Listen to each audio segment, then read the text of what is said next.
Directed by Kiyoshi Kurosawa, 2001's Japanese horror movie Kairo, or Pose, almost perfectly predicted the current state of the internet and the world.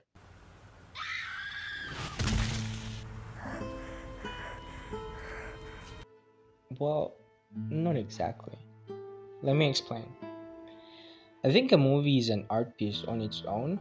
Some are deliberately made for casual entertainment, some to make you laugh, sad, scared, excited, and some are made with no clear direction, like an abstract mesh of color put together to mean something, that meaning left to the viewer to discover.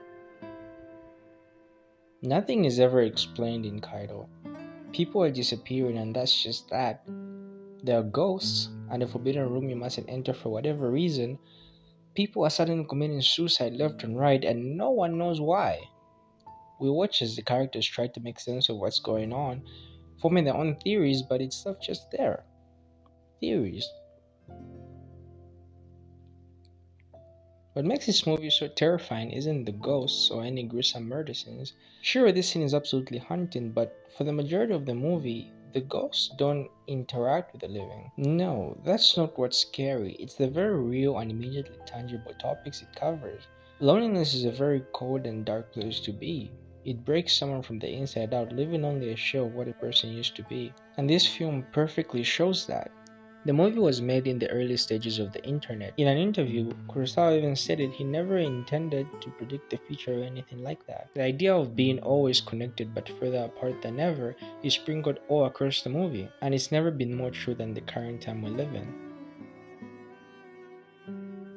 The film starts with our protagonist Michi going to check on her friend Tanguchi, who was supposed to work on a disc for the work they do. Upon entering the house, it's very clear something weird is going on.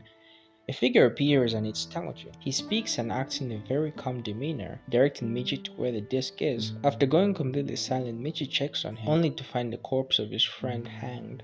Many characters later on kill themselves in a very similar way.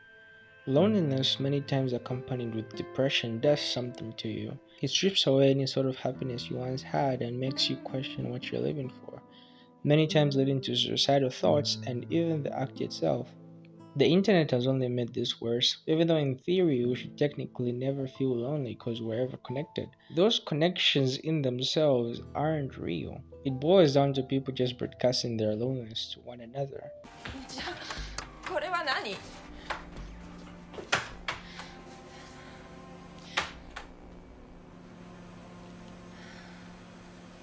この人たち本当に生きてるっていうの？幽霊とどう違うの？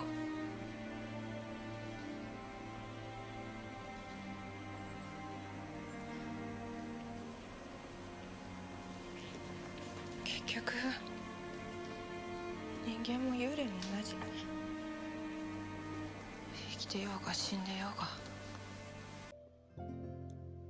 There's a loneliness epidemic going on.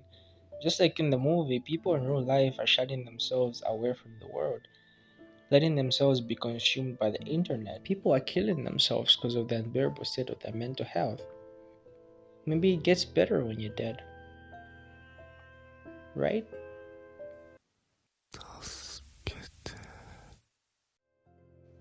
What if death was just eternal loneliness? What if that's the reason ghosts are jumping over to this world?